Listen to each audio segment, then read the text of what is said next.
questions. At meron din po tayong tinatawag na medium level questions. And the last one is meron din po tayong tinatawag na hard level questions. Ma'am, ano po yung difference ng tatlo? Pag sinabi kasi natin guys na easy level questions, ito yung mga tanong na kung paano mo siya binasa sa libro mo, ganun mo lang din siyang mababasa sa mismong board exam. So basic lang mong sagutan ng easy level questions. Pero pag sinabi natin na medium level questions, yan na po yung more on analyzation. Tsaka more on situation na po yung mga tanong. Situation. Okay, mga situational questions na po. So, kailangan mo nang paganahin yung utak mo para masagutan itong medium level questions. Pag sinabi naman po natin ng mga hard level questions, ito na yung mga tanong na hindi mo na-review sa college at hindi mo na-review sa review center. Okay? Bakit merong mga hard level questions? Bakit kinakailangan magbigay ng mga hard level questions sa mismong board exam? Kasi dito po nagkakatalo-talo kung sino yung mga karapat-dapat na makapasok sa top toucher.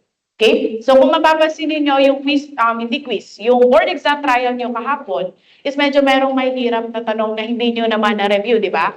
Kasi po sinasanay namin yung instinct ninyo sa pagsagot po ng mga hard level questions. Kasi to be honest with you guys, sa board exam po, ang mga hard level questions, umaabot po yan ng 10 to 20 questions. Eh, yan yung mga hindi mo talaga alam. Kailangan mong paganahin yung kutob mo. Kailangan mong paganahin yung instinct mo sa pagsagot ng tama. Okay? Kaya ang best advice ko sa inyo, kapag sasagot po kayo ng mga quizzes, and even sa kahit na anong exam, always use the elimination. Alam niyo naman itong elimination, di ba?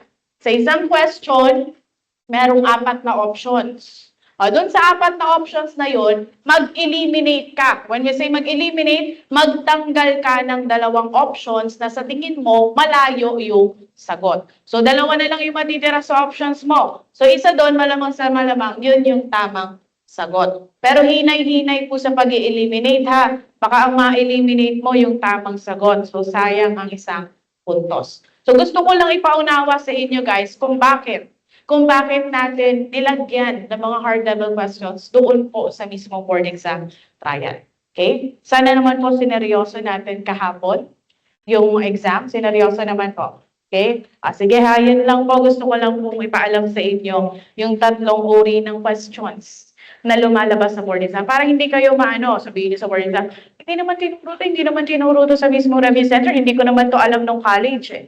Ganun po talaga. Kailangan may mga hard level questions. Kasi sabi ko nga sa inyo, dito mo malalaman kung sino yung karapat-dapat na makapasok sa top toucher. Okay? Nagkakaunawaan po ba tayo? Nagkakaunawaan tayo, guys? Okay ha. Sige, proceed po tayo dito sa ating ratio or rationalization. Dito, ready na po ba kayo? Okay, magpapakilala lang po ako konti ha kasi buong araw tayo magkakasama dito. I am Ria Velasquez po. You can just call me Ma'am Ria. Okay? Ako po yung nag-top 5 last year, April 2023 CLE. I came from Philippine College of Criminology. So baka meron po ditong kapwa ko batang 641. Doon po ako galing. Okay? So yun lang naman, konting pagpapakilala lang po. Kasi for formality lamang. Okay? So start na po tayo. Pakiready na po yung mga copies. Pakiready ng red ball pen. Ayaw mong gagamit kayo ng black ball pen, guys. Kasi black na nga itong tinta na nasa paper ninyo, tapos black pa gagamitin natin. Mas maganda po na 2 kulay yung nakikita nyo sa mga papel ninyo para mas nare-retain ng utak natin yung information. Okay? Sige po, let's start. So, dito muna tayo sa ating Leo 1 or yung interagency approach. Ito, basic lang naman itong number 1 natin. Basahin po natin, ha?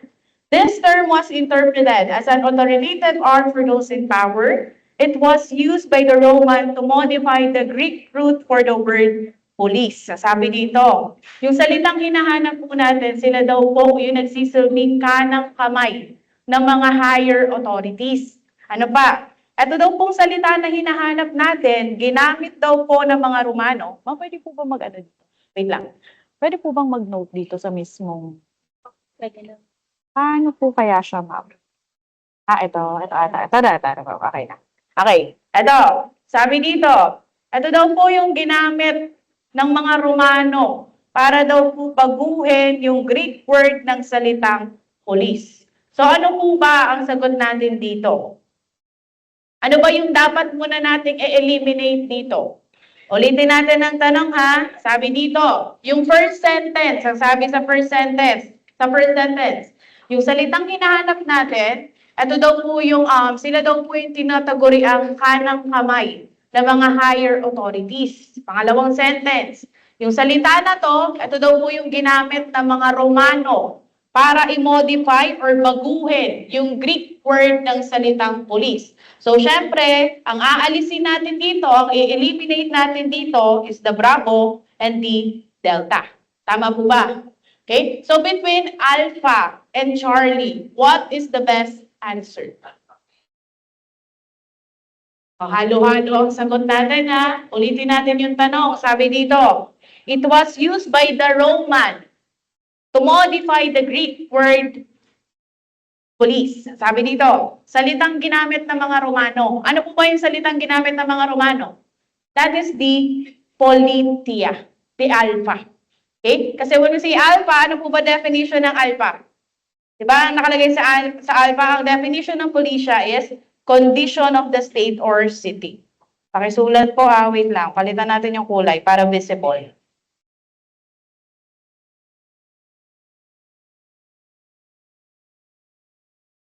Parang ayaw niya, ma'am.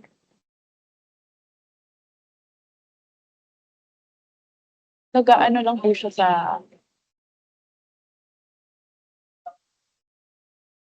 Ayaw.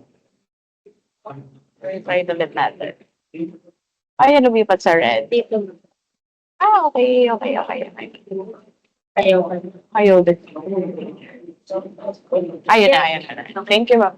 Okay. Ang meaning natin ng policia, ito po ay isang Roman word.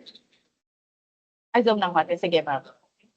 Kaya, when we say politia, isa po yung Romanong salita na ang ibig sabihin po is condition of the state or city. Sabayan niyo po ako ng pagsulat ha, para mamaya pag uwi ninyo, pag buklat ninyo ng notes niyo, may mababasa kayo. Pag sinabi naman natin politeia, ito naman po yung Greek word ng salitang police. Ang ibig sabihin naman po nito is, ano ang definition nito?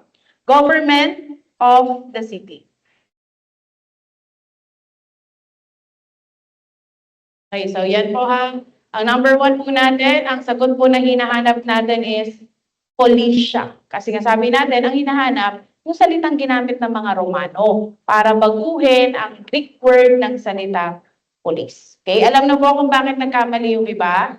Naintindihan po ha? Kaya pag sasagot po tayo, kailangan iintindihin mong maigi yung tanong bago ka pumili ng sagot. Okay, number 2 po tayo.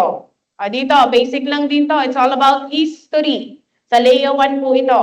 Under the system, all male residents were required to guard the town to preserve peace and protect the lives and properties of the people.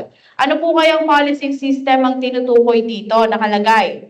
Lahat daw po ng kalalakihan ay sapilitan pong pinagbabantay sa kanilang baryo para po masiguro na magkakaroon ng kapayapaan at mapoprotektahan yung buhay at mga kagamitan ng mga tao. So saan po ito under? Anong policy system po kaya ito? This is the TON policy system. Bakit ma'am, ano po ba yung rule dito sa Frank Pledge system?